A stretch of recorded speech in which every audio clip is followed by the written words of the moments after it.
Opa, tudo bem? Primeiramente é um prazer falar com você e muito obrigado por me dar a honra de poder compartilhar um pouco da minha vida com você, porque muitos falam somente de sucesso. Eu vim falar de fracasso, eu vim falar de todas as vezes que eu fracassei e que eu consegui vencer através da ajuda de Deus e de muitas outras pessoas. Então fica comigo até o final e eu tenho certeza que você vai se emocionar e você vai tirar grandes lições desse momento, tá bom? Então, vamos lá? A primeira coisa que nós temos que entender sobre esse documentário é que, na verdade,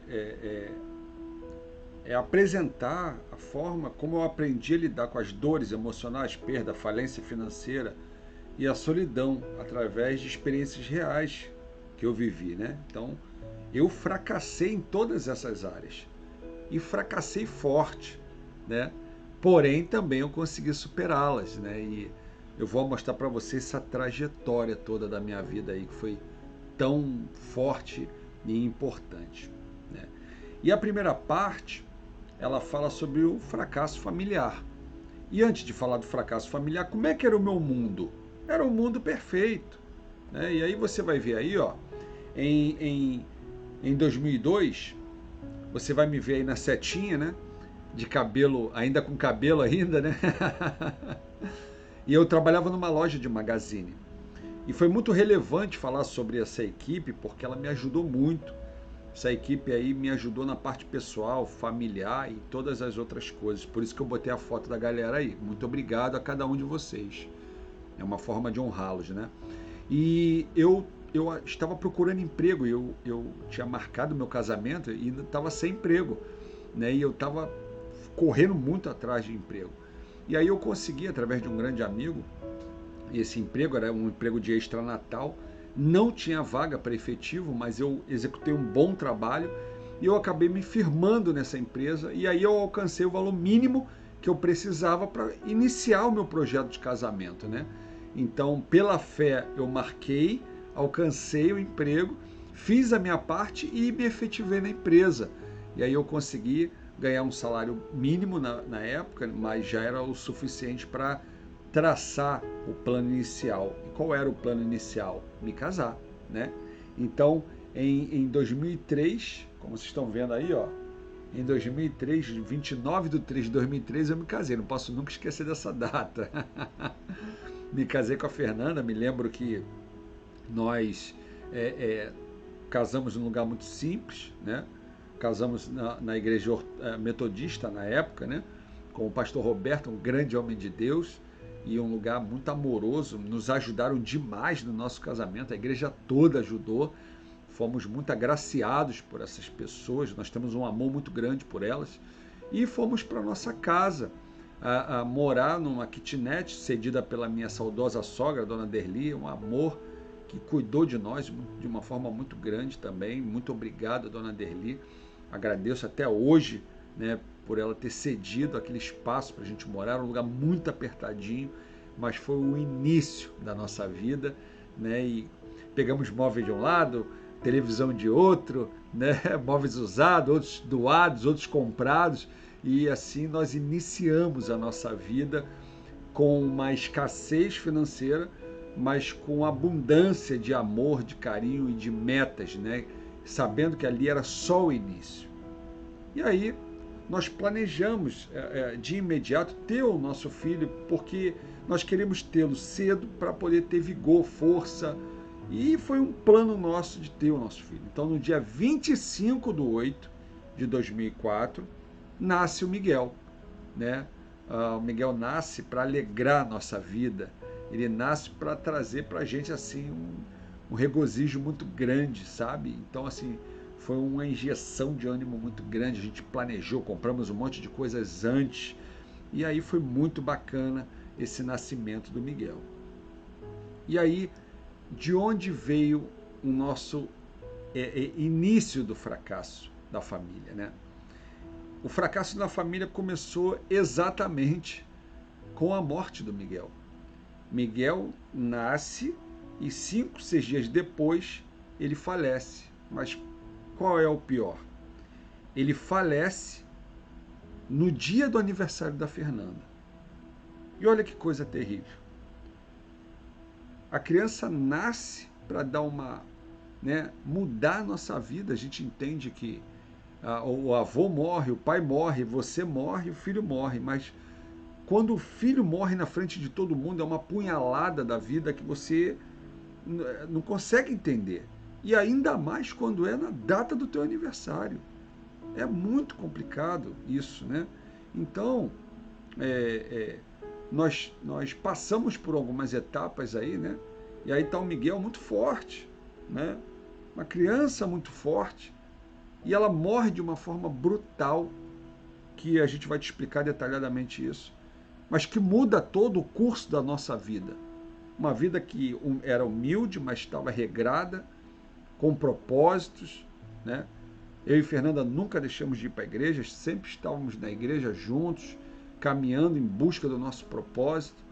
E ele veio para coroar esse momento e, de repente, acontece essa questão toda, né? Então, aí, ó, eu queria bater com vocês algumas coisas assim muito interessantes, né? E como foi a morte do Miguel? Miguel estava bem, nasceu, eu gravei o nascimento dele, foi tudo lindo, tudo bacana. E a enfermeira falou, ó, levou para lá, né, para dar banhozinho nele, tudo direitinho, acompanhei. E bacana. Aí ela falou, ó, vamos fazer uns exames nele para ver se está tudo ok. E aí você depois está liberado para levar o seu filho. E tudo bem, então eu cheguei, ela estava no quarto, a Fernanda, toda feliz, eu também, tudo. Miguel mamou, voltou. E aí eu liguei lá, depois de algumas horas eu liguei e falei, tá tudo bem com meu filho? Já dá para levar, não dá? Gostaria de ter maiores informações. E a enfermeira, muito preocupada, ela chega e fala assim, olha, pai, já falei para você que o neném tá tudo tranquilo, eu só preciso fazer um exame de sangue nele, só que vai demorar 24 horas esse exame para sair. E ela estava falando de uma forma muito áspera, nervosa, e eu falei, bom, o que está havendo?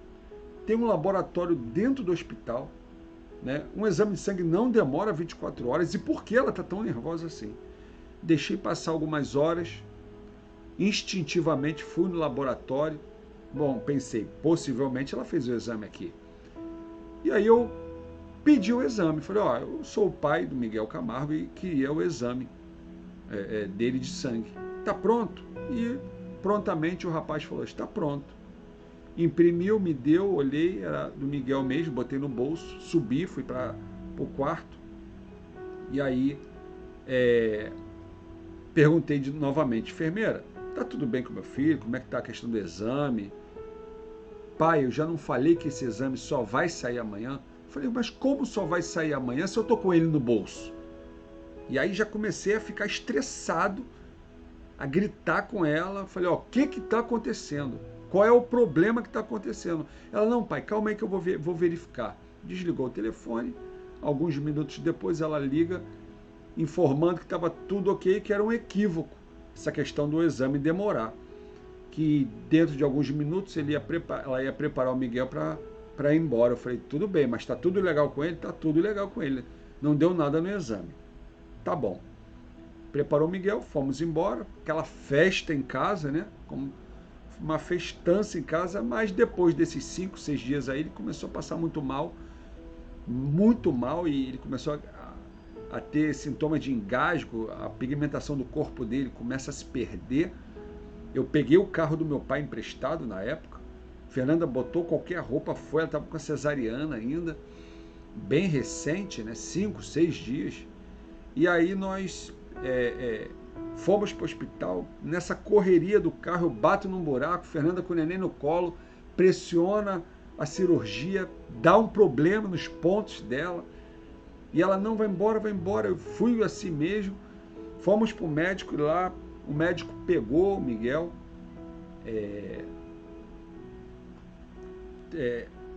trabalhou nele, né, e assim, raspou a cabeça dele, começou a entubá-lo de todas as formas possíveis, e ele começou a gritar. E imagina você com a sua esposa tendo um problema na cirurgia, seu filho do outro lado tendo esse problema gravíssimo, e você sem saber o que fazer, perdido, sabe quando uma onda te toma e você toma aquele caixote naquela onda que tu não sabe onde você tá? Era assim que eu me sentia. E aí eu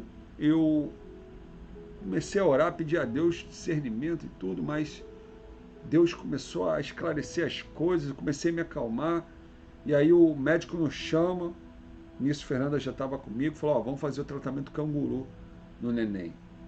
Você vai tirar a camisa, vai colocar ele perto de você, e ele vai começar a se acalmar, né? E você vai poder estar acalmando seu filho, porque o procedimento é muito forte. E depois eu explico. Tá bom.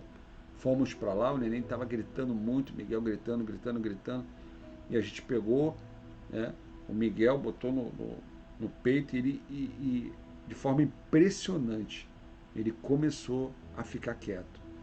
Ele se acalmava quando a gente estava perto. Eu falava, calma filho, papai está aqui, não vai acontecer nada com você, fica tranquilo que o papai está aqui. E ele ficava quieto. Aí depois a gente tinha que sair, ele começava a chorar de novo, aquilo era um tormento na nossa cabeça. Fomos lá para baixo, começamos a orar. E nisso que nós começamos a orar, Deus falou no meu coração, olha, eu quero recolher o seu filho. Eu já dei o meu filho por você, você daria o seu para mim? Porque eu quero recolhê-lo. E eu achei que aquilo ali era alguma coisa estranha, mas eu falei, Senhor, se é o Senhor mesmo, fala isso no coração da Fernanda. E a gente estava orando assim, calado. Quando a Fernanda acabou de orar, eu falei, Fernanda, Deus falou com você o quê? E ela falou, ele quer recolher o nosso filho. Ele pediu isso. E eu vi que realmente era Deus. Nós oramos, entregamos o destino do nosso filho nas mãos do Senhor. E dentro de uns minutos depois, a enfermeira chega e fala, pai, mãe, vamos subir. E lá estava o Miguel morto. Ele não aguentou e teve falência múltipla dos órgãos. E aí eu, de uma forma assim alucinada, esqueci o que eu tinha orado, peguei o Miguel, levantei o Miguel e falei, Senhor, o Senhor já curou tanta gente, já ressuscitou tanta gente, ressuscita o meu filho, Senhor, ressuscita o meu filho. E o neném morto. Orei 1, 2, 3, 4 vezes, até que o médico botou a mão no meu ombro e falou, pai, papai do céu não quer atender a sua solicitação, é melhor respeitá-lo. E aí eu me lembrei, voltei a si, falei, é verdade. Comecei a chorar, a Fernanda também. Descemos uma rampa, lá tinha alguns pastores, amigos nossos, nos acolheram, nos deu um abraço. A gente saiu muito mal dali. Pensa num sonho teu se esvair nos seus dedos, sabe? De uma forma assim, muito difícil. Passou o tempo, eu fui, tive que fazer aqueles trâmites de enterro, né, a documentação toda tal. E aí eu fui enterrar Miguel.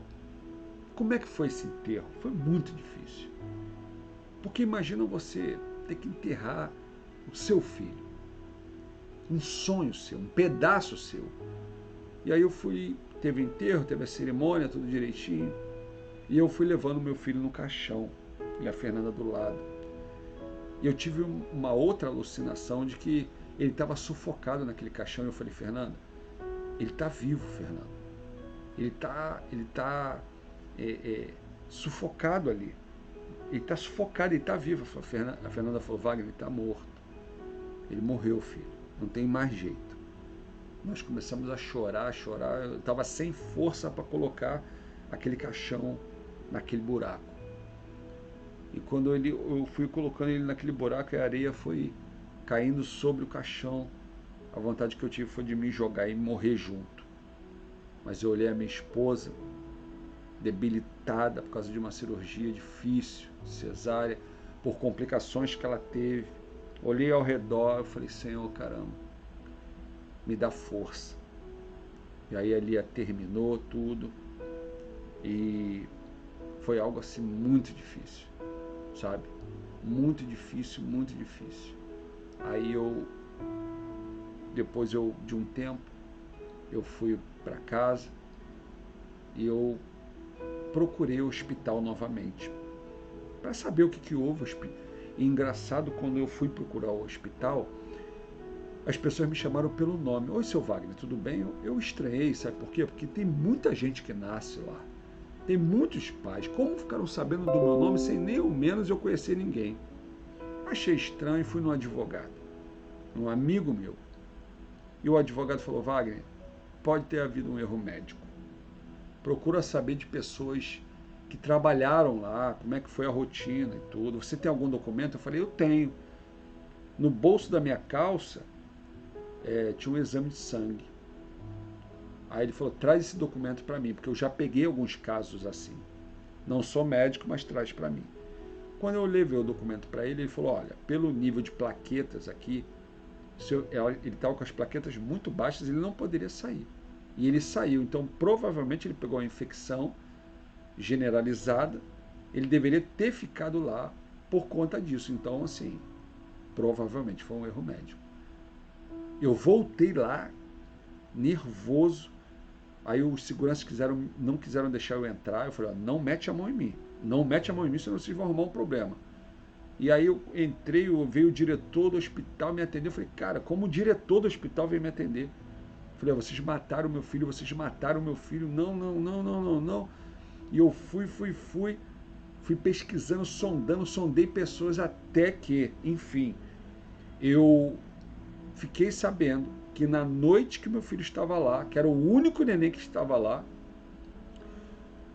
a doutora saiu, ela bateu o ponto, saiu, foi para uma festa e falou para a enfermeira, olha, segura ele aí, porque não vai dar tempo de eu olhar, mas tá tudo bem com ele. Mas segura ele aí, porque amanhã, de manhã cedo, eu volto e eu vou dar a última olhadinha nele e libero. Só que ela não pensava em ter essa pressão toda, né? Nossa, a enfermeira ficou nervosa, acabou liberando, e pro pior, o neném estava bem, mas não podia sair realmente. E ela liberou o neném. O neném pegou a infecção e morreu. E ele falou, cara, isso é causa ganha. Mas tem um problema. Falei, qual é o problema? O problema é que dos 3 ou 4 casos que eu peguei, a mãe teve que participar. Teve que fazer uma autópsia, teve que passar por um momento muito difícil. E das 4 mães que eu pude atender, 3 ficaram com problemas gravíssimos psicológicos. Você quer expor a sua esposa a isso, para ter o valor que você quer? Eu vou falar com ela. Quando eu falei com ela, a Fernanda chorando, falou, filho, não quero. Não quero porque não vai trazer nosso filho de volta. E vamos entregar isso na mão de Deus. Humanamente falando, a vontade era de cumprir aquilo que a carne estava querendo fazer. Até porque não ia ser nada ilícito. Mas eu entendi, como homem de Deus, que a justiça de Deus, no tempo de Deus, ela é muito mais poderosa do que a do homem. E eu senti o desejo no coração de obedecer isso e falar com a Fernanda e deixar as coisas acontecerem, né? E eu acatei o que a Fernanda falou e eu deixei para lá. E aí passou-se o tempo e o nosso casamento ficou um pouco abalado. Não por causa do nosso relacionamento em si, mas pela perda de um neném, né? Ficamos muito tristes, chorávamos muito, não sabíamos o que fazer, éramos casados de novos, não tínhamos orientação para isso. E a gente sentiu muito a perda. Começamos a chorar e, por diversos momentos, eu encarei a tristeza da Fernanda. Certa vez eu estava voltando do trabalho e fui pedir, eu falei, amor, tem comida? E ela falou, poxa, você só pensa em comer, você não sabe a hora certa, você tem que esperar. E eu percebi que toda aquela briga dela não era pela comida, que ela nunca foi assim, mas era pela perda do neném. E o Espírito Santo falou, dá um abraço nela. E enquanto ela estava falando, eu abracei ela. E ela me abraçou forte e falou, Wagner, estou com uma cesárea, comprometida. Engordei 20 ou 30 quilos a mais. Estou sem o meu filho. Estou tendo que tirar leite. Você está tendo que me ajudar. Porque eu ajudava ela a tirar o leite que ficou empedrado. Imagina você ter que ajudar sua esposa a tirar um leite que está empedrado e vê-la sofrer. E ela falou, poxa, cara, isso não valeu mais de nada. traz o meu filho de volta, pai. Traz o meu filho de volta. Imagina para um menino de 25, 26 anos, porque a gente descobre que é um menino. Eu, sem saber o que fazer, sem saber o que falar, dei um abraço nela, comecei a chorar. E eu falei, Fernanda, não sei o que está acontecendo na nossa vida, mas tudo tem um propósito. E Deus vai nos revelar esse propósito em algum momento. E aí a gente chorava muito, sabe? E começou a haver uma limitação financeira muito grande, porque Fernanda teve que fazer uns tratamentos muito fortes, porque o problema que deu na barriga com aquele buraco, com aquilo tudo, aquele momento, Fernanda não ia poder mais engravidar. E a doutora falou que ela talvez não poderia mais engravidar. E aquilo ali fez com que a Fernanda ficasse mais triste ainda, e eu também. E por várias vezes eu a encontrei chorando, amuada dentro de casa, e você sem saber o que fazer. Mais a limitação financeira, porque eu ganhava um salário mínimo. Tinha que comprar remédios caríssimos para a Fernanda, tinha que pagar o enterro, eu tinha que pagar as coisas que a gente comprou do neném. Então a gente começou a viver uma escassez muito grande, né? E aí veio os meus conflitos e as minhas alucinações. Por quê? Certa vez eu estava sentado, vim tarde do trabalho, e na minha casa era sala, cozinha e o quarto, né? Nessa ordem. E eu sentado na sala, e eu vi, quando eu olhei para o lado, eu percebi uma criança andando arrastando uma corrente. Uma alucinação que eu tive, que era o Miguel, andando de fralda, todo ensanguentado. Quando eu olhei, olhou para mim, rindo, gargalhando e puxando aquela corrente em direção ao quarto onde o Fernando estava. E eu levantei minha voz e falei, você está repreendido em nome de Jesus. E aquela entidade, aquele ser, desapareceu. A Fernanda acordou. O que foi, filho? Eu falei, não foi nada não, Fernanda. Contei para ela, oramos, fomos dormir, e os meus conflitos começaram a acontecer, e eu perguntando para Deus o porquê daquilo ali, tentando ser o mais educado possível com Deus, sabendo que não ia adiantar eu brigar. Mas eu estava com vários conflitos, e certa vez eu estava indo para a igreja, que eu nunca deixei de ir para a igreja por causa disso, nunca deixei de trabalhar, e eu encontrei um amigo num bar, passando por um bar, entrei no bar, dei um abraço no amigo, falei, poxa cara, você quer ir na igreja comigo? Pô, vai ter uma programação bacana lá e tal. Ele falou, Wagner, Deus não salvou nem o seu filho, como é que você quer me salvar? Deixa quietinho aqui, que pelo menos não morre ninguém na minha família. Eu tomei aquele baque, o inimigo usou aquela pessoa naquele momento ali, eu retruquei a pessoa, falei que Deus sabia de todas as coisas, mas fui embora. E eu parei no meio da rua, começou a chover, eu comecei a chorar. E eu deixando aquela água cair, eu comecei a chorar, eu falei, Senhor, que coisa difícil, me ajuda. Eu não sabia o que fazer. Uma esposa que estava adoentada, estava acamada, estava precisando de ajuda, com o psicológico totalmente abalado, o meu estava abalado. E eu passando esses problemas financeiros e tudo, e falei, poxa, eu vou continuar tocando, mas pela misericórdia de Deus. E aí veio o vazio e a impotência, comecei a me sentir muito vazio, né? Certa vez eu estava indo para a igreja, e Fernanda não estava indo por conta de tudo isso, não porque ela perdeu a fé, mas porque ela estava muito debilitada. E um amigo, né, da igreja, né, chegou e falou assim, pô cara, o neném já morreu, já acabou, cara, cadê a tua mulher, cara? Que homem de Deus é você que não traz a tua mulher para a igreja? Tem que trazer a tua mulher. E eu falei para ele, você dorme com ela? É você que dorme com ela? É você que paga as contas dela? Não, então cala a tua boca. Que quem sabe quem tem que trazer ou não sou eu, não é você. E ali eu combati aquela palavra maldita daquela pessoa, entendendo que Deus não tinha nada a ver com isso, nem a igreja, nem os pastores, nem as outras pessoas, mas eu combati aquela palavra maldita, fui para a igreja e comecei a caminhar, caminhei mais ou menos de uns 3 a 6 meses, indo sozinho para a igreja, orando e buscando pela minha família, porque eu sabia que eu era o pilar da minha família, e eu não podia quebrar. Eu estava rachado, mas eu não podia quebrar por completo. E eu tinha que continuar intercedendo pela minha esposa, pela minha vida, né? E isso aí era algo muito importante. Até que nós decidimos doar tudo do Miguel. Doamos, decidimos juntar tudo e doar. E nós tínhamos um pastor que a gente sabia que ele visitava muita gente, né? É o pastor que nos casou, que é o pastor Roberto. E nós sentimos o desejo no coração de ligar para ele e doar para ele, porque ele iria dar para pessoas que necessitam. E ele falou assim, olha, eu vou pegar a doação e depois eu vou contar o que houve, porque é um milagre isso. Doamos e enchemos o carro dele de tudo que você pensar para neném. Ele foi lá, doou e voltou, passou um dia ou outro, e ele falou, olha, tem uma pessoa na nossa igreja que ela acabou de se converter e o marido dela não é convertido e ele não aceitava a gravidez, né, da esposa.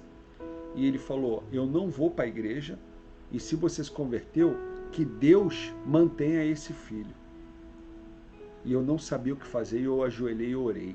Quando eu acabei de orar, você ligou falando que queria doar as coisas. Cheguei lá com o carro, ela não sabia que eu iria doar para ela, doamos tudo para ela. E ela falou, pastor, mas quem é que... O senhor que comprou? Falou, não foi eu que comprei. O que houve? Deus veio aqui para te suprir, minha filha. Só que eu não sabia que... Ele não sabia que o marido dela havia falado aquilo. E quando eu falei a palavra, foi a chave que ligou na cabeça dele. E ele viu que era Deus mesmo na vida daquela mulher. E aquele homem se converteu. Então eu falei, poxa, que coisa tremenda. Que coisa maravilhosa. Pelo menos toda essa tragédia, uma pessoa se converte com as doações que eram coisas do Miguel. Eu contei para a Fernanda se alegrou e nós continuamos tocando a nossa vida de uma forma muito dolorosa, um vazio muito grande, uma dor muito grande, com dívidas, com limitações de saúde, mas nós continuamos firmes, buscando a presença de Deus, mesmo sem saber que avalanche era essa que estava sobre a nossa vida, né? E aí tudo começou a acontecer, né? E aí a gente vai partir para a segunda etapa, né? Que foi o meu fracasso pessoal e profissional. Houve o fracasso na família por conta disso, esse episódio do filho, que eu perco tudo, que o filho era tudo, né? E agora eu vou contar para vocês como foi esse fracasso pessoal e profissional quando tudo desaba por completo. Vamos lá.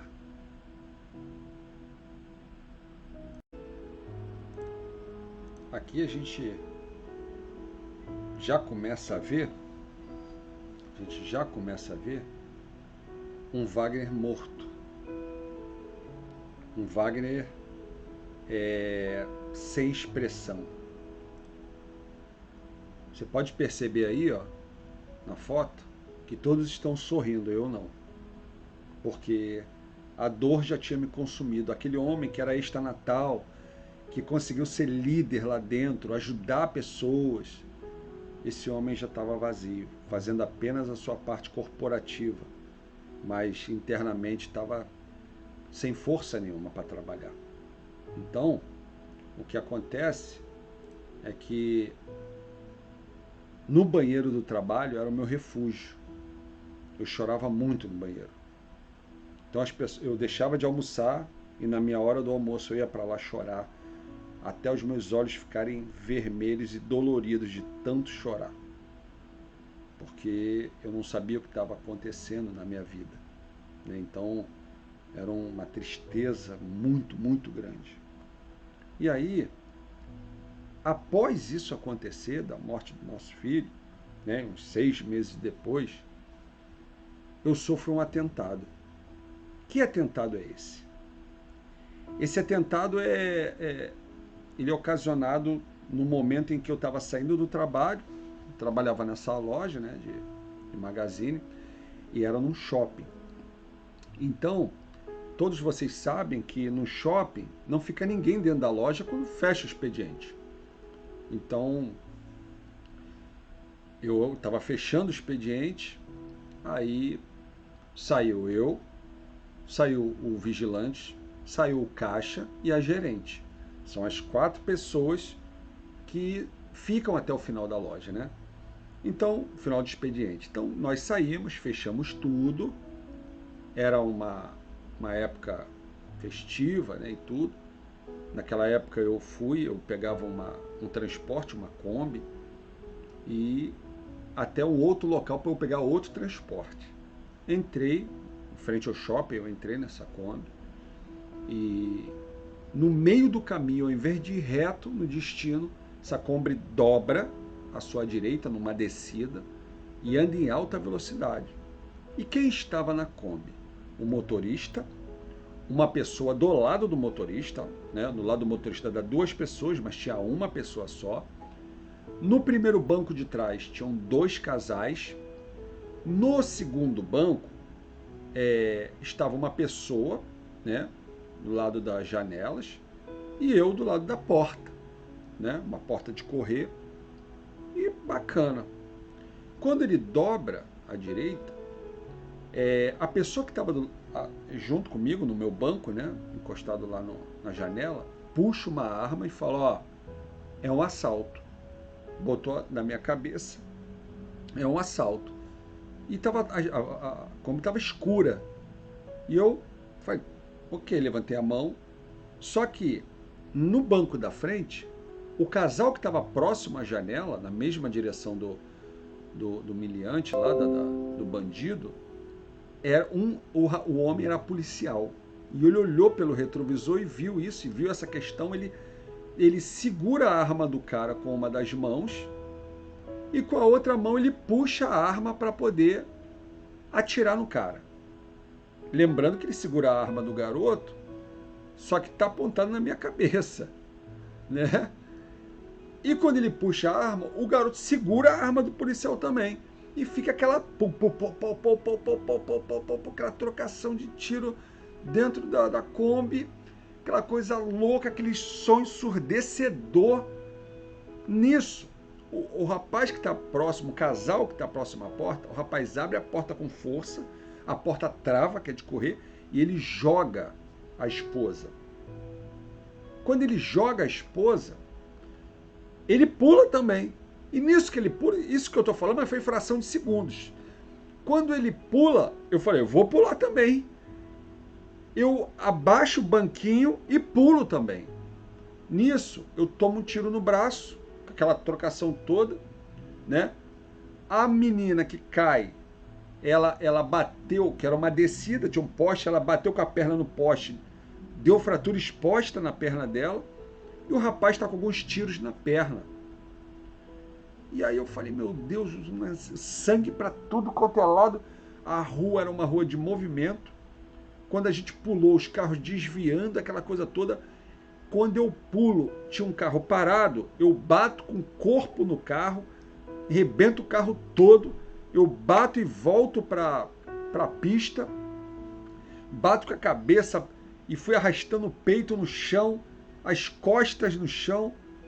E eu tive queimaduras, que eu estava com uma camiseta, o corpo foi ralando no asfalto quente, estava calor. E aí eu sempre carrego a minha Bíblia, para onde eu vou eu carrego a minha Bíblia. Eu estava com a minha Bíblia na mão e o crachá estava dentro da Bíblia. E eu pulei com a minha Bíblia, né? Aí eu pulei, a Bíblia saiu da minha mão, aquela coisa toda, né? E a Kombi foi embora. Quando a Kombi foi embora, as pessoas da rua pararam, todo mundo parou e falou: não, isso aqui é bandido, é bandido, é bandido, é ou não é, é ou não é. Até que olharam a minha Bíblia lá, né? E nós estávamos lá no chão. Falou: não, gente, tem alguém aqui que é crente, tem alguém que tem uma Bíblia. De quem é a Bíblia? Aí eu, todo ensanguentado, com a boca ensanguentada, com queixo ensanguentado, queimadura na parte do peito, nas costas, todo arrebentado. Eu falei: é minha, com muita dor para falar. A menina com fratura exposta, o rapaz com um tiro. Aí chamaram a ambulância. Aí veio a polícia primeiro, falou: o que houve? Tal, não sei o que. A gente contou mais ou menos, os caras: não, nós vamos atrás da Kombi. Foram atrás da Kombi. A ambulância chegou rápido, botaram a gente na ambulância. Aí levaram a gente para um hospital próximo do local que eu estava, né? Aí nesse hospital a Kombi parou e falou, a ambulância parou e falou assim, olha, nós vamos medicar vocês têm plano? O casal tinha, eu também, falei, não, nós temos. Então a gente vai só fazer um boletim de ocorrência aqui, alguma coisa desse tipo, dar uma entrada, e aí você depois vai para o hospital que vocês quiserem. Eu falei, tá bom. E aí o que aconteceu? O médico falou assim, ó, você que está com a fratura exposta aqui não vai atender. Então eu vou remover vocês dois da ambulância, vamos colocar em outra ambulância. E você, daqui a pouco você vai ser medicado aí e você dá a sequência que você tem que dar. Daqui a pouco eu falei, tudo bem. Aí vem, a ambulância abre a porta, aí vem um policial enorme e vem uma mulher loura, com o cabelo todo ensanguentado. Aí daqui a pouco eu não estou entendendo nada, não veio nenhum médico, ninguém, só estavam essas duas pessoas de frente para mim e eu todo arrebentado segurando minha Bíblia. Me deram a Bíblia, que haviam ligado para o meu pai, para minha esposa, todo mundo, né? E botaram a Bíblia no lugar, o crachá no lugar, a Bíblia me deram e eu vim carregando a Bíblia. O sistema nervoso, eu estava todo mole, mas a mão estava grudada na Bíblia. Eu falei, tá bom. Aí a mulher olhou para o rapaz, que era um policial enorme, com uma cicatriz assim ó, no rosto. Ela falou assim, é isso aí. Aí ele falou, tem certeza? Ela falou, eu tenho. E eu não estou entendendo nada. Ela falou, eu tenho. Eu vi quando ele matou meu marido. Eu vi quando ele matou meu marido. Aí eu, sem saber o que falar, falou, tu tem certeza? Ele falou, eu tenho, eu vi. Aí ele olhou para mim e falou, crente que gosta de matar a polícia, né? Bandido que se finge de crente para matar a polícia, né? Tu vai morrer, irmão, mas tu vai sofrer muito primeiro. O cara alucinado, porque era um amigo dele que havia morrido.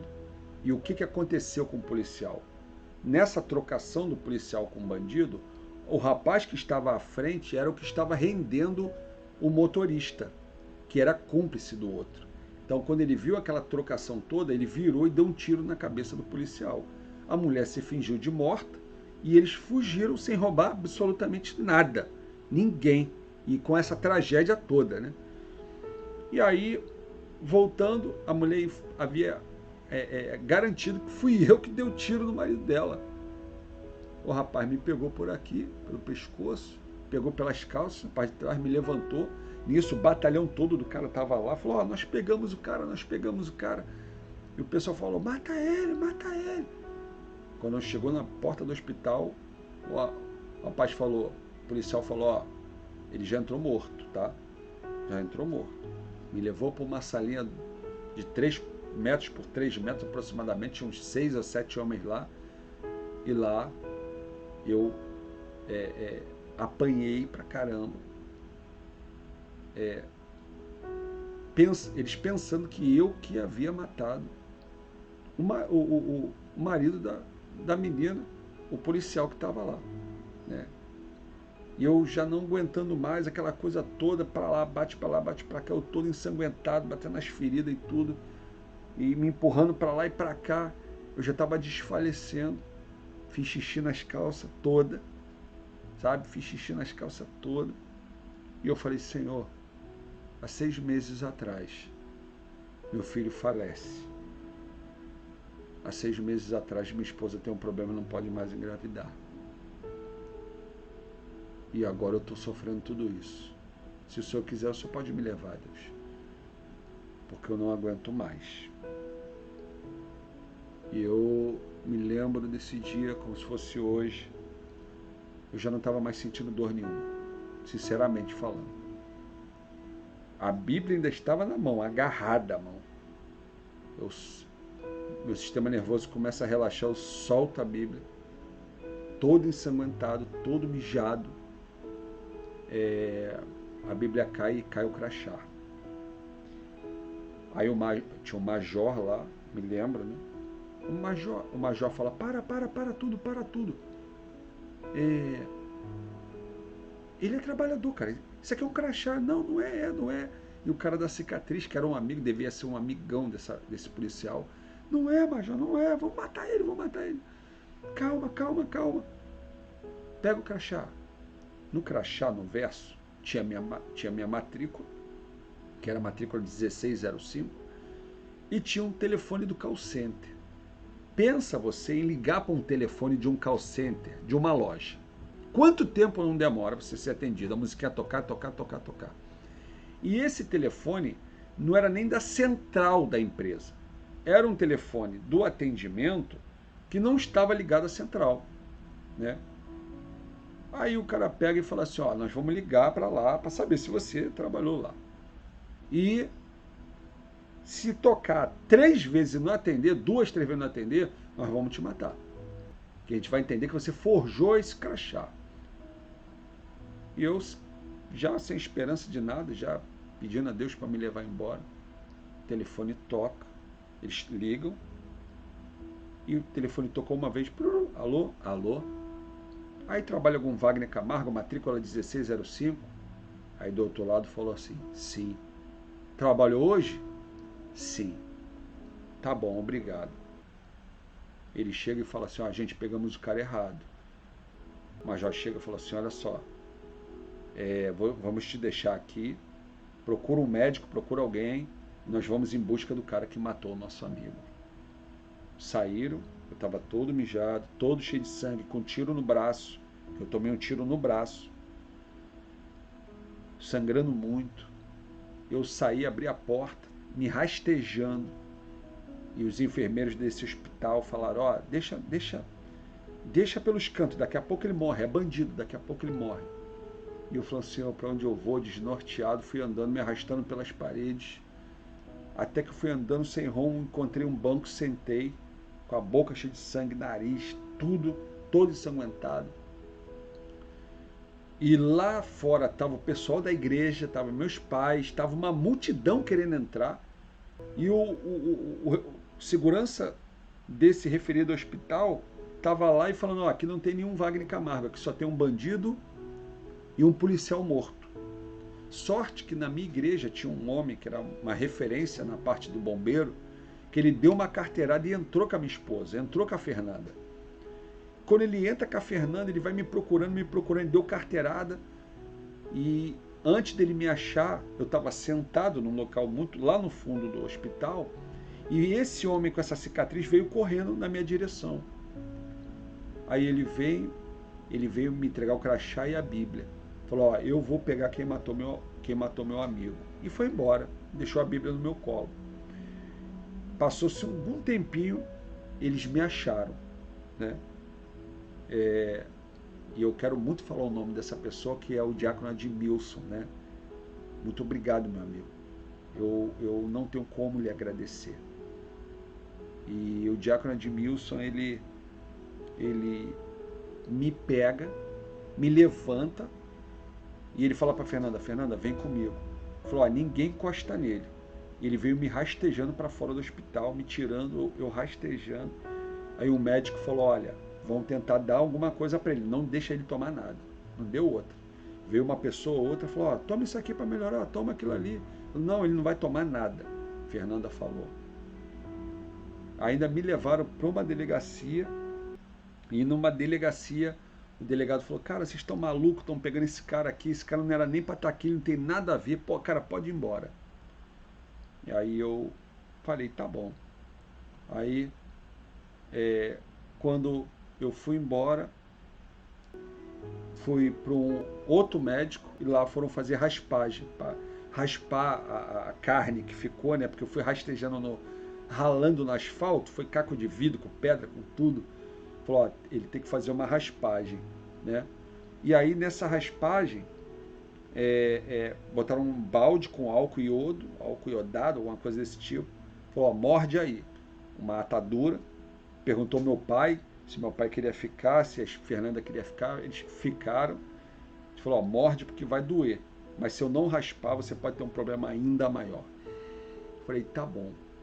Aí ela foi, eu mordi, aquela uma dor insuportável, jogando aquele líquido queimando no corpo. Rasparam, me levaram para casa. Eu não podia deitar, nem de costa, nem de bruços, porque eu estava todo arrebentado, e o meu ombro com tiro, tinha tomado um tiro. Eu dormia sentado, encostado com a cabeça na parede. E aí, quando deu 4 horas da manhã, os policiais me ligaram lá para casa, informando que haviam pego os rapazes. Passou a manhã,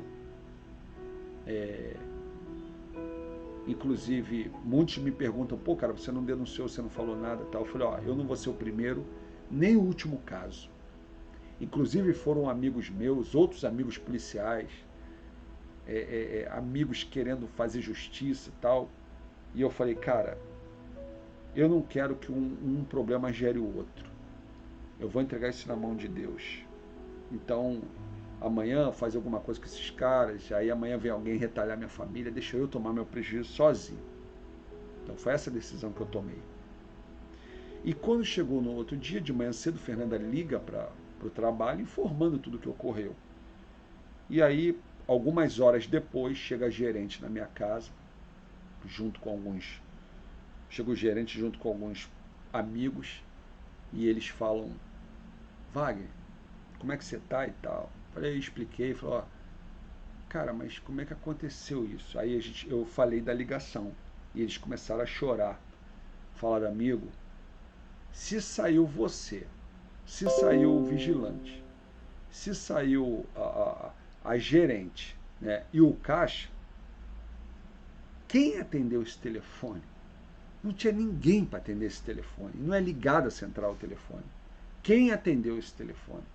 Verdadeiramente a gente entende que foi Deus quem atendeu esse telefone. Foi um milagre atender. E, gente, foi um milagre. Porque se Deus não tivesse atendido aquele telefone, eu seria morto naquela mesma hora. E aquele milagre aconteceu e eu falei, meu Deus, que coisa maravilhosa. E eu vi que a todo tempo eu não reclamei da tragédia que eu estava vivendo. Eu dei glórias a Deus por tudo que aconteceu, porque quando eu pulei, eu tomei um tiro, poderia ser fatal, e não foi. Quando eu caí, eu poderia ter batido e ter tido um traumatismo craniano, eu não tive. Quando eu estava na rua, o carro poderia me pegar e não me pegou, sabe? Aqueles policiais poderiam ter me confundido realmente e eu poderia ter sido assassinado sem ter culpa. E nada, todas essas coisas Deus me livrou. E eu entendi a glória de Deus, eu entendi que Deus tinha um propósito na minha vida, sabe? Mas caramba, que coisa terrível aconteceu. Aquelas pessoas foram embora. E aí aconteceu, né, depois dessa visita dos meus amigos, aconteceu um grande problema. Por quê? Porque eu fiquei 4 meses para me recuperar. E eu fiquei pelo INSS. E no dia que eu dei entrada no INSS, ele entrou de greve. Então eu não tive o salário dessa empresa, eu não tive o salário do INSS. Há 6 meses atrás, eu havia perdido meu filho, minha esposa estava com problema, agora eu com problema. E eu não tinha como me suprir.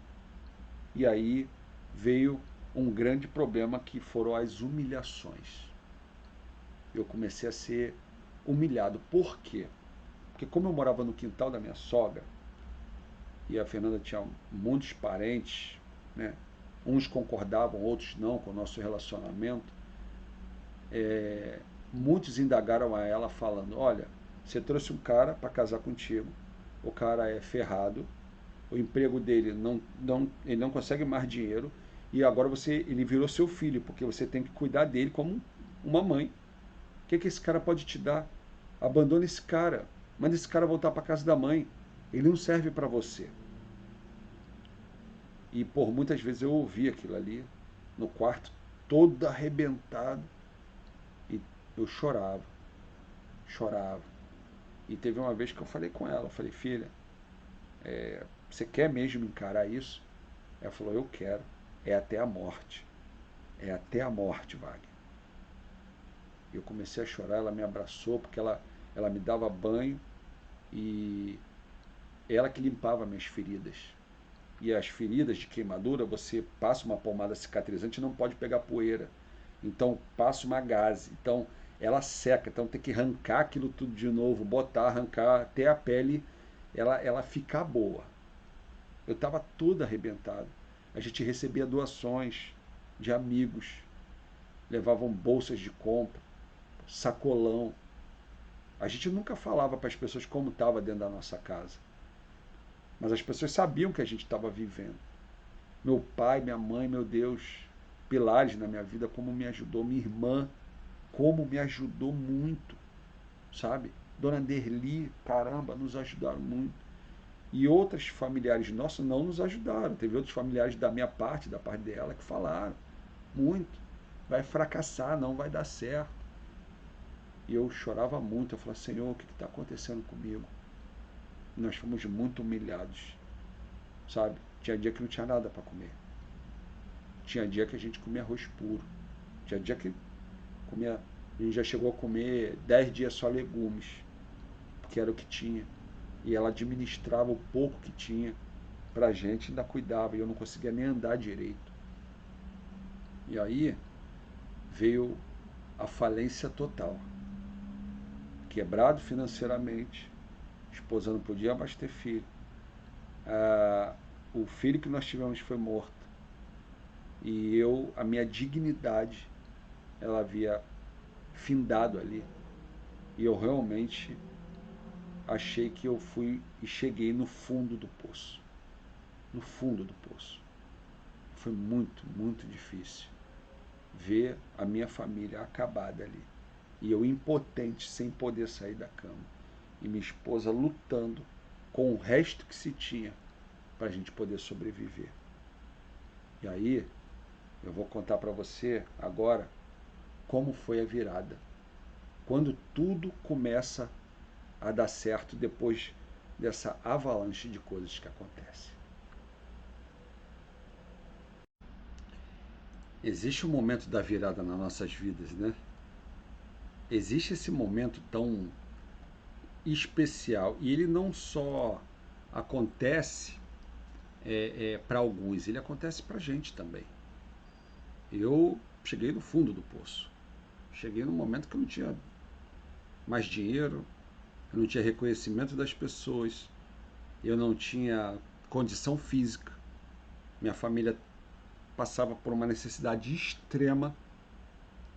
E aí, sempre contando com a presença de Deus e com a disponibilidade de muitos amigos, de muitas pessoas, nós tivemos a nossa virada, né? E eu vou mostrar para você como é que foi essa virada, né? E aí, ó, teve o jantar de ouro. O que foi esse jantar de ouro? Presta atenção no que eu vou falar. Nós estávamos passando uma dificuldade muito grande. Não tínhamos o que comer direito. Eu evitava de pedir mais coisas do meu pai, porque ele já dava muita coisa, né? E aí teve um jantar que a gente só tinha em casa água, um punhado de arroz e um ovo. Um ovo. E aí, o que aconteceu? Fernanda fez o arroz, pôs à mesa, com todo carinho e presteza, como ela sempre fez, como uma grande mulher que ela é. Naquele dia ela mostrou quem ela era, e realmente, né? E ela pôs a mesa ali, ela colocou um prato para mim e para ela, ela pegou aquele punhado de arroz, dava umas 2 ou 3 colheres de arroz para cada um, muito pouco, e colocou lá para mim e para ela e tal. E aí chegou um momento que ela foi pegar o ovo, fritou o ovo e foi cortando o ovo no meio, para dar metade para mim e metade para ela. E naquela hora que ela foi cortando aquele ovo, eu fui chorando muito. Cada vez que ela cortava aquele ovo, eu chorava muito, porque eu ficava me lembrando de todas as palavras que ela ouviu por minha causa, de que eu não era ninguém, e que eu estava colocando a vida dela numa situação muito ruim. E eu estava me sentindo muito humilhado naquela hora. E ela cortando aquele ovo calmamente, e eu comecei a chorar, minhas lágrimas começaram a cair no prato. Só que quando eu olhei, ela começou a rir, porque Fernanda sempre foi muito risonha. E ela rindo e eu chorando, ela rindo e eu chorando, ela começou a rir alto, eu chorando. Ela começou a rir muito alto, eu comecei a rir também. Ela começou a rir, eu ri, ela riu, eu gargalhar. E eu comecei a gargalhar também. E eu falei, meu Deus, falei, Fernanda, por que você está rindo, filha? Olha a situação que a gente está vivendo. ela para de rir, um semblante bem tranquilo, ela fala assim: sabe por que eu tô rindo? Porque esse jantar, ele vai ser falado para milhares de pessoas. E quando nós tivermos muito bem sucedido, tivermos em um momento muito bem sucedido, esse jantar, ele vai servir de exemplo para muitas pessoas. Porque o marido que eu tenho não é o que está debilitado agora. O marido que eu tenho vai vencer. E é esse marido que eu estou lutando. Por esse marido. E eu acredito nesse marido. Olha, por isso que eu chamo de jantar de ouro. Eu comi aquele arroz. Eu comi aquele ovo. Como eu nunca comi um jantar na minha vida.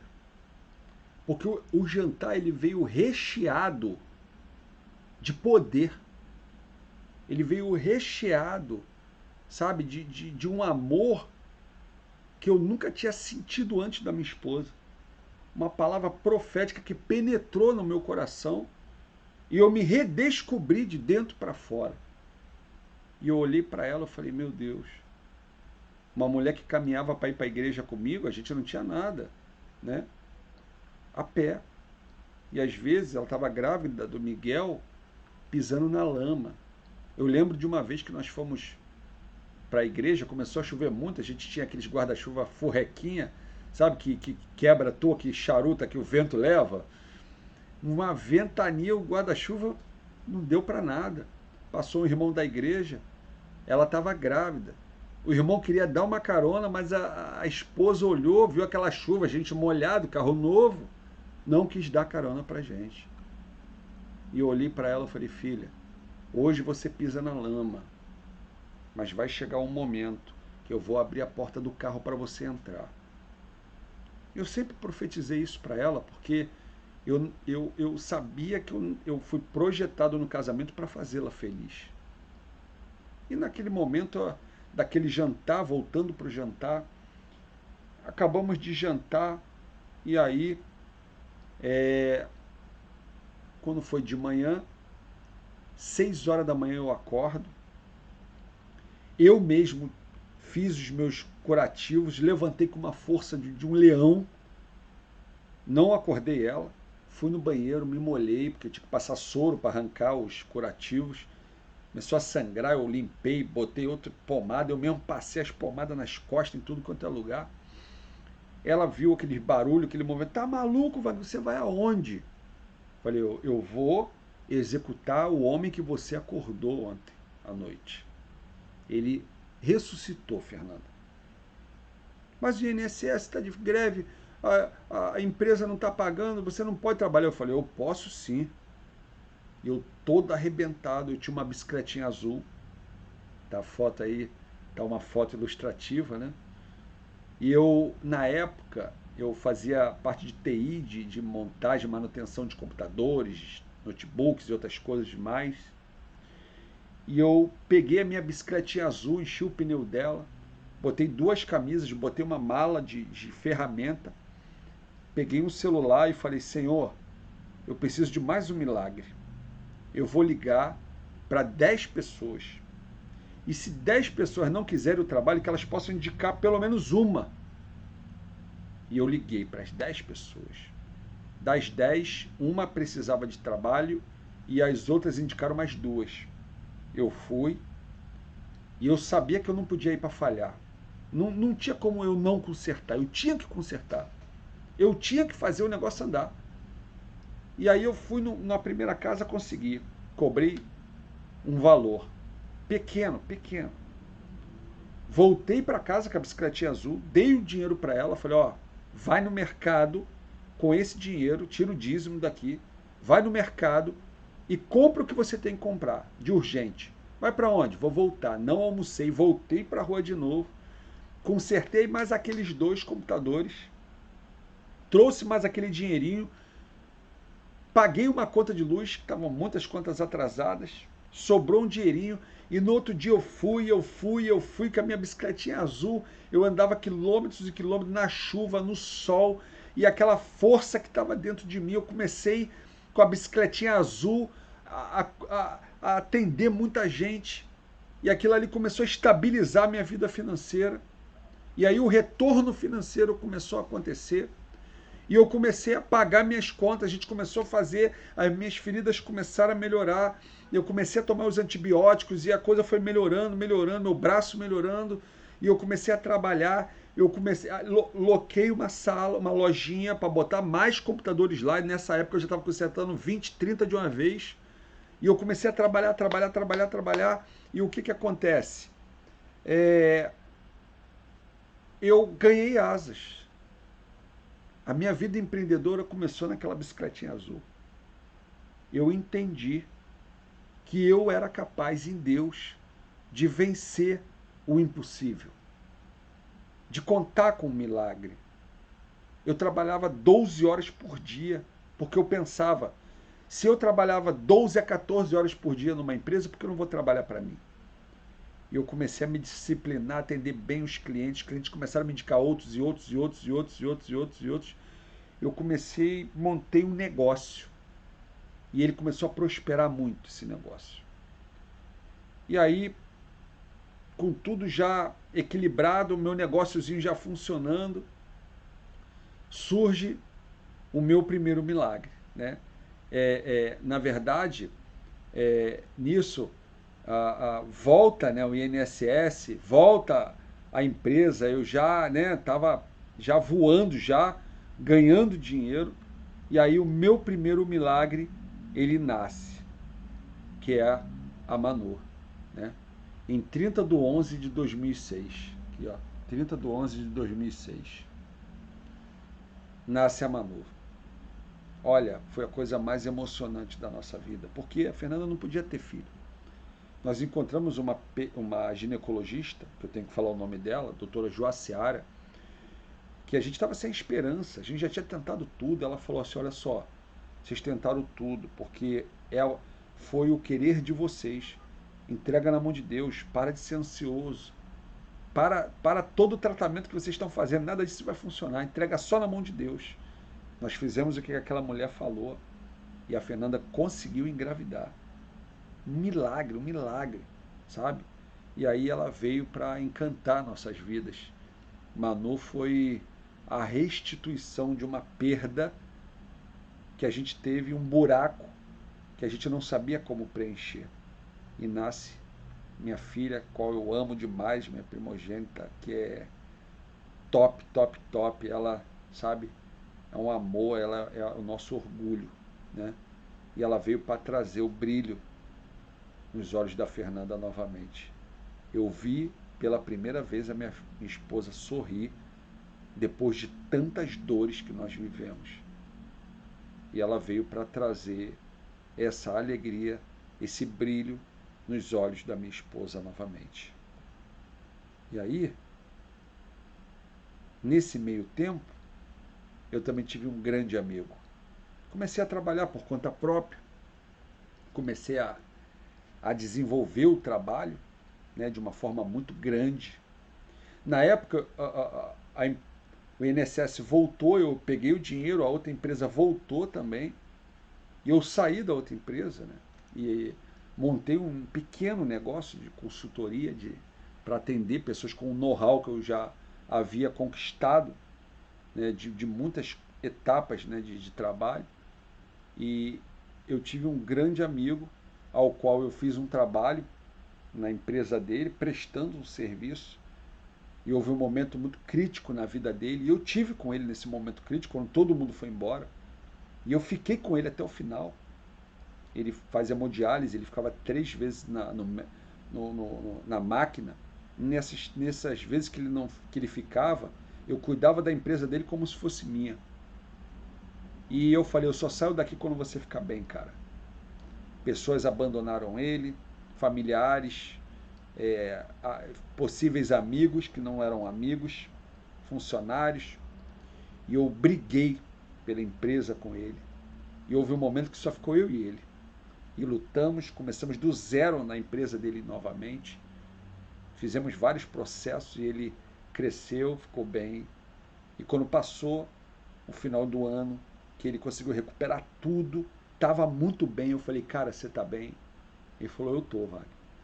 E aí eu falei, então é a hora de eu voar, cara. Eu já tinha o meu negócio, parei para te ajudar, mas eu preciso voar mais. Ele falou assim, pô, cara, mas tu tá comigo aqui, cara, fica aqui. Eu falei, pô, cara, não posso. Eu falei que enquanto você estivesse mal, eu ia ficar. Mas agora que você tá bem, eu preciso voar. Ele falou, então tá bom. Amanhã a gente conversa sobre isso. Eu havia pedido demissão, que era um trabalho, uma prestação de serviço, mas eu tinha todos os benefícios, mas eu pedi demissão. Ele chegou na sala dele e falou, ó, vem cá, eu não vou te demitir,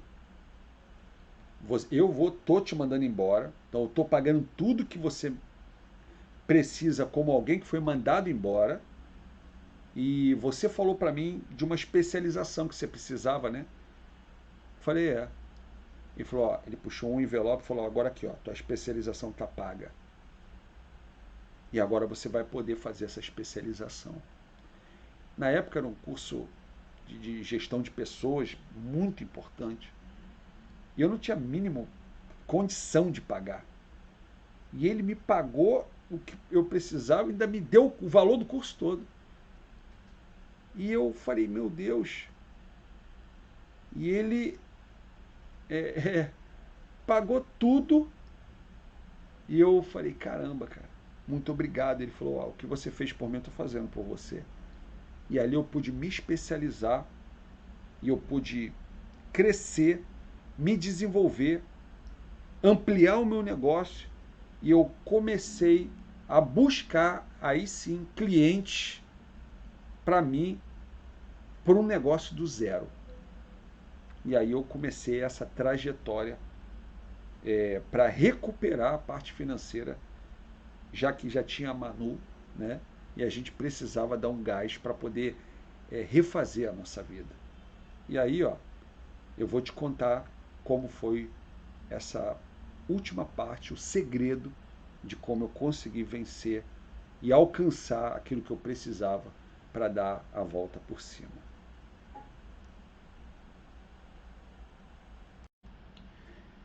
E como eu alcancei o sucesso e criei uma máquina de resultados, né? A família já estava restituída, né? Eu já estava com a família toda calçada, né? O meu primeiro cliente foi muito engraçado essa questão do primeiro cliente, porque olha só, olha o que aconteceu. Eu prospectava ah, 10 horas por dia, 12, eu não tinha muito cliente, eu não tinha. Né? Então eu estava iniciando, tinha feito uma formação bacana, tal, então eu estava treinando pessoas, já tinha bastante habilidade nisso, tecnologia, então eu já havia prestado serviço para outras grandes empresas, legal, mas eu não tinha uma base de clientes. Então, até um dia que eu estava num perrengue muito grande, pedindo a Deus assim para me consolidar um cliente, até que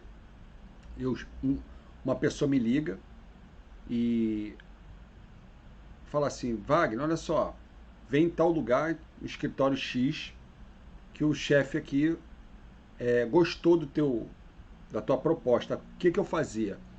Eu entrava na internet, olhava as empresas e eu ia formulário a formulário, preenchendo, na época, oferecendo meus serviços. Né? E ele estava precisando de um serviço como o meu, né? Um serviço meio organizacional e tudo. Né? Que eu tinha e-mail do financeiro, do comercial, do atendimento, do contato, era tudo eu que respondia. Né? Eu era tudo, era o boy, era tudo. Né? E aí, mas eu não tinha cliente, né? Eu fazia alguns serviços esporádicos aí da parte de organização mesmo, né?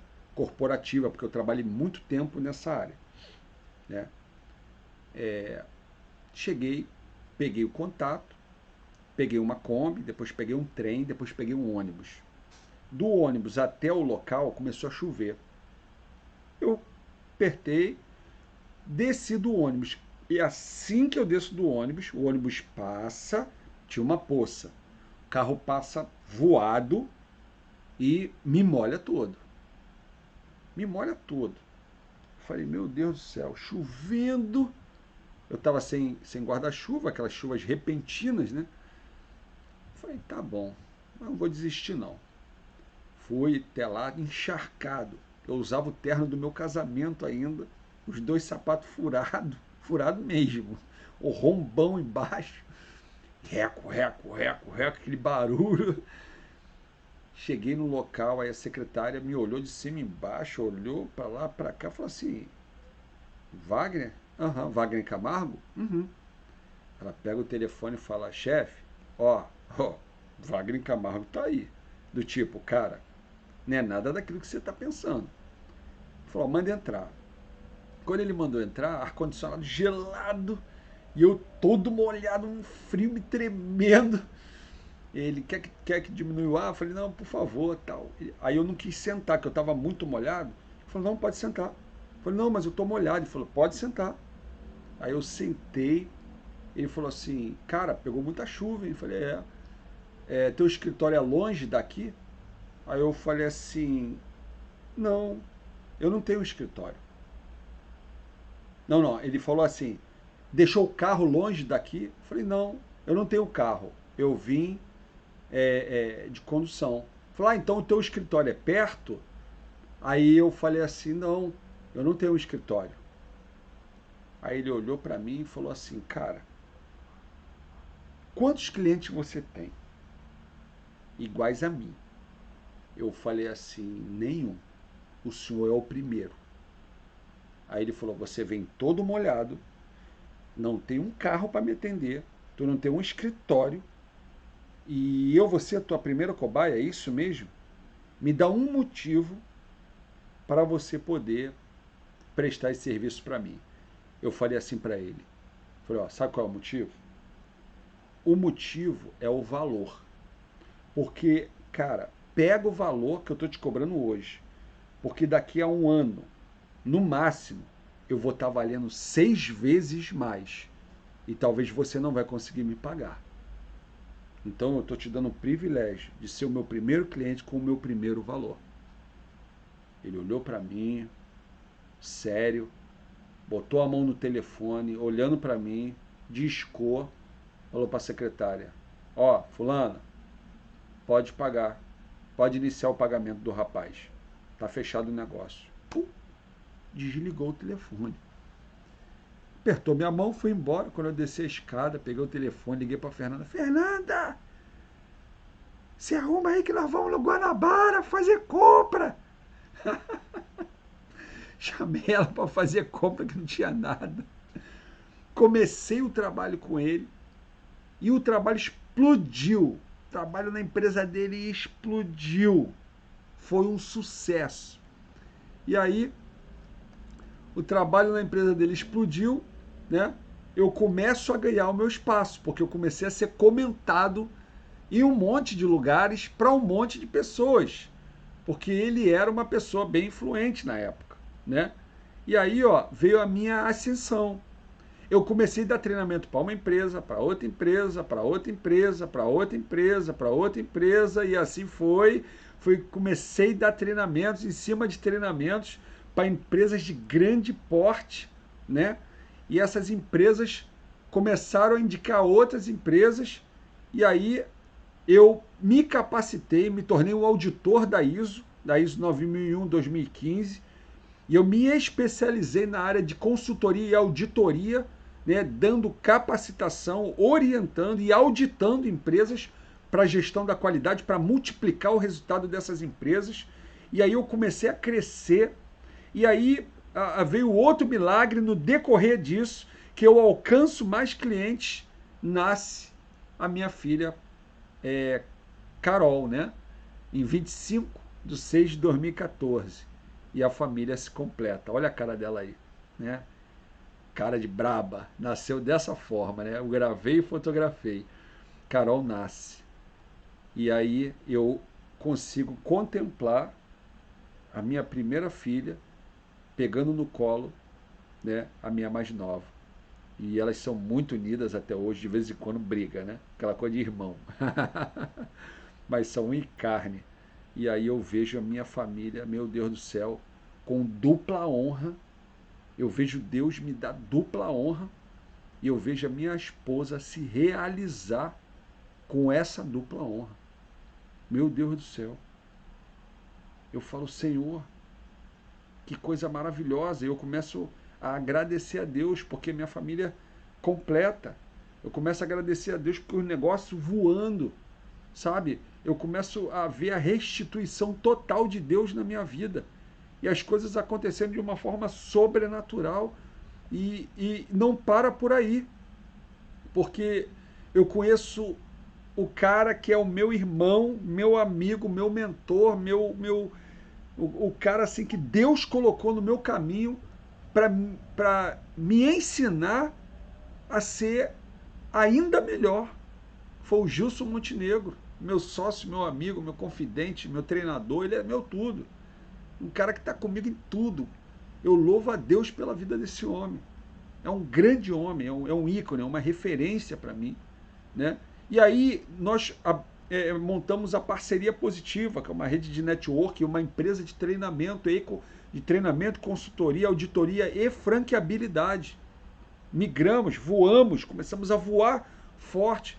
E aí você vai ver a própria Nextel presente, você vai ver reportagens, você vai ver seminários, congressos, as pessoas aí se confraternizando, fazendo negócios, e a gente começa a arrumar cafés empresariais, treinar pessoas, e aí a coisa acontece, a gente começa a ajudar muita gente e o reconhecimento chega.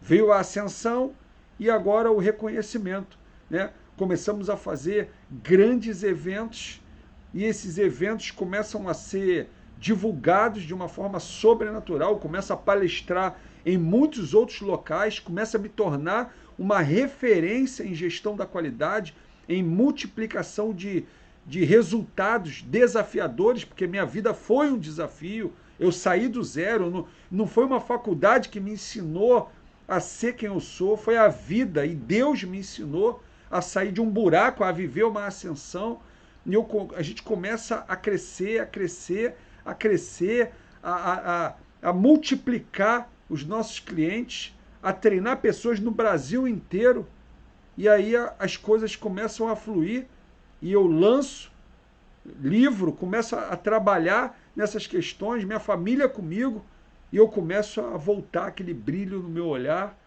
de alguém com marcas, com apenas cicatrizes, para lembrar de onde eu sou, de onde eu vim, quem eu sou, para que sempre que eu entenda que o maior local que eu chegue, eu tenho que manter a minha simplicidade, porque um dia eu estive num local muito ruim. E hoje eu consigo ter um olhar sereno, humilde, e entender o caminho para chegar nessa felicidade.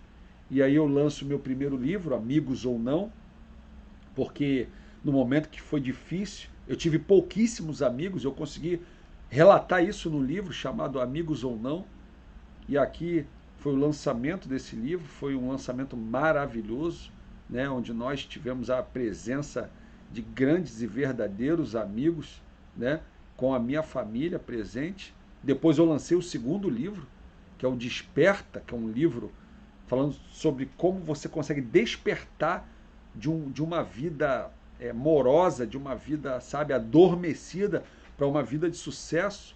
E eu lancei o Desperta também, foi um sucesso, tivemos muitas vendas, adesões, e a gente tem um seminário falando do Desperta, né? É um seminário muito bacana que a gente ministra isso.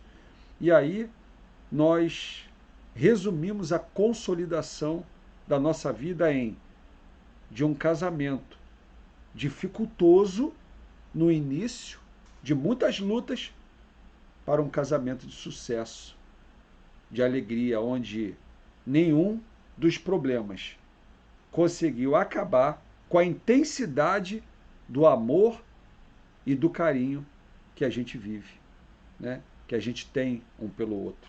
Eu e minha esposa estamos até hoje vivendo bem, como se fosse no primeiro dia de casamento. E hoje nós temos um casamento consolidado. E foi consolidado, provado e aprovado, né, por Deus devido às lutas que nós passamos. A morte de um filho, a escassez financeira, a doença, a limitação na saúde, a humilhação, nada disso conseguiu acabar com a nossa união. Da perda de um grande filho, de alguém desejado, de um buraco que fica, para a dupla honra, com duas filhas lindas e maravilhosas que nós temos, que nos orgulham e nos enche de júbilo, de prazer em tê-las conosco, né? Grandes exemplos que elas são, e nós amamos as nossas filhas. De um emprego humilde, sabe? De um emprego que deu início a uma vida, mas que foi um emprego que tinha um valor limitado, até uma ascensão em dar treinamentos, consultoria, auditoria em todo o Brasil. Então, essa foi a minha vida.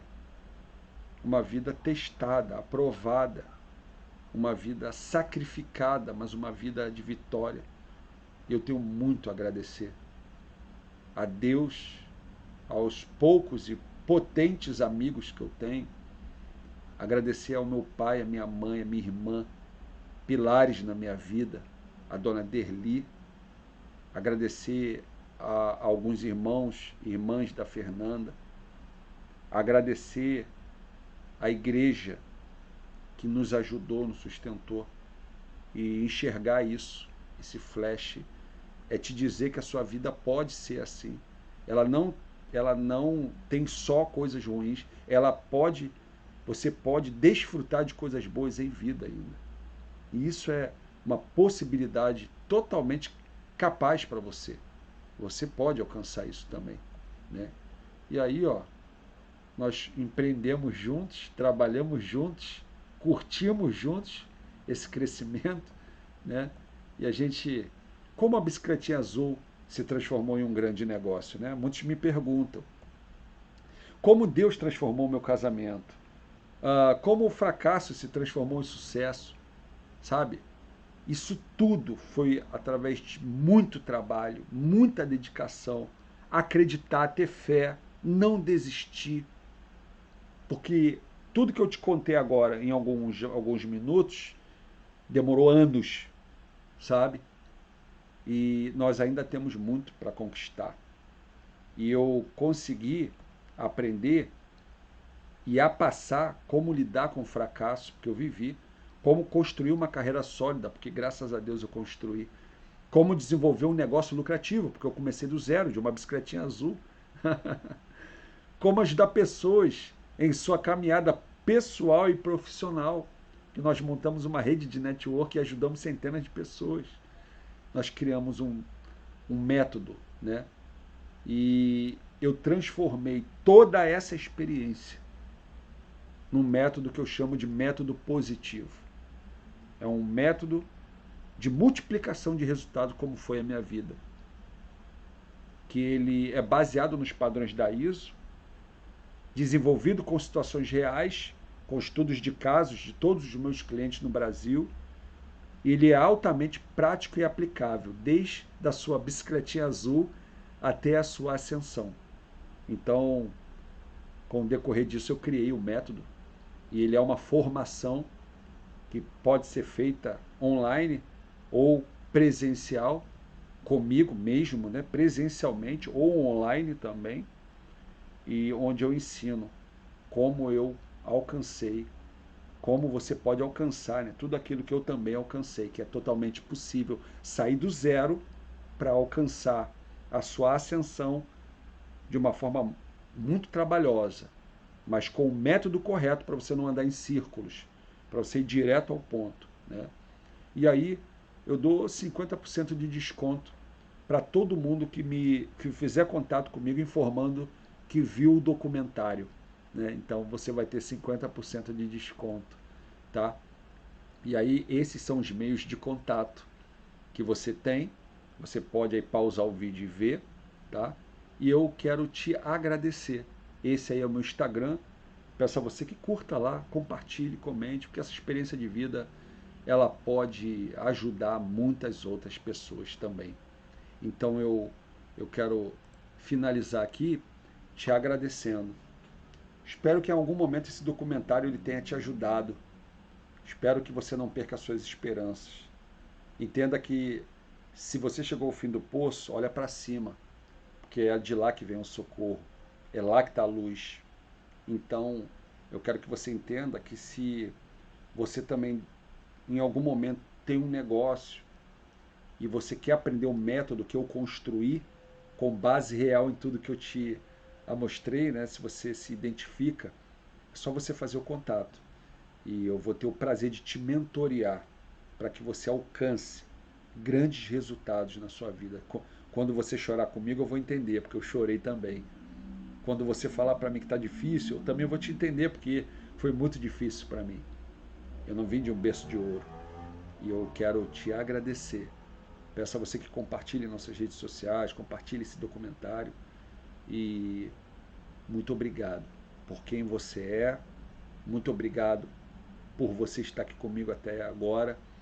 Eu profetizo toda sorte de bênçãos na sua vida. E você vai alcançar o melhor. Um grande abraço. Até a próxima.